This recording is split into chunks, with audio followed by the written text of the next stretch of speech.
അപ്പോൾ ഞാനിന്ന് ഉണ്ടാക്കൽ എന്താ വെച്ചാൽ ഇൻസ്റ്റഗ്രാമിലും യൂട്യൂബിലും എവിടെ കണ്ടത് ശരിക്കും ഓർമ്മയില്ല. അങ്ങനെ ഒരു താത്ത ഉണ്ടാക്കണം ഒരു മുട്ട റോസ്റ്റിൻ്റെ റെസിപ്പിയാണ്. അപ്പോൾ ഞങ്ങൾക്കും അതൊന്ന് ട്രൈ ചെയ്ത് നോക്കാമെന്ന് വിചാരിച്ചു.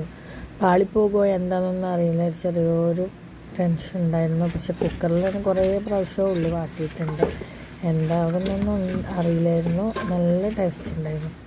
നമുക്ക് ഉള്ളിയിലേക്ക് എല്ലാ പൊടികളും ആഡ് ചെയ്തിട്ട് തക്കാളി ഇഞ്ചി വെളുത്തുള്ളിയൊക്കെ ആഡിയിട്ട് സെൻറ്ററിൽ എന്താ ഒഴിവിട്ടേക്കെന്ന് വെച്ചാൽ അവിടെ നമ്മൾ മുട്ട റോസ്റ്റിക്കുള്ള മുട്ട പുഴുങ്ങാൻ വേണ്ടി വെച്ചിരിക്കുകയാണ്.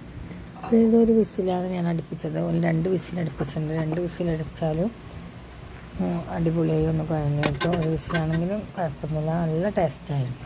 അപ്പോൾ ഇങ്ങനെ നൂൽപുട്ടും മുട്ട റോസ്റ്റും ചായയൊക്കെ ആയിട്ട് നമ്മൾ എന്നിട്ട് ബ്രേക്ക്ഫാസ്റ്റ് കഴിച്ചു. അടിപൊളി മാഷ. എല്ലാവരും ഒന്ന് സപ്പോർട്ട് ചെയ്ത് സബ്സ്ക്രൈബ് ചെയ്യട്ടോ. അപ്പോൾ ഓക്കെ, ബൈ.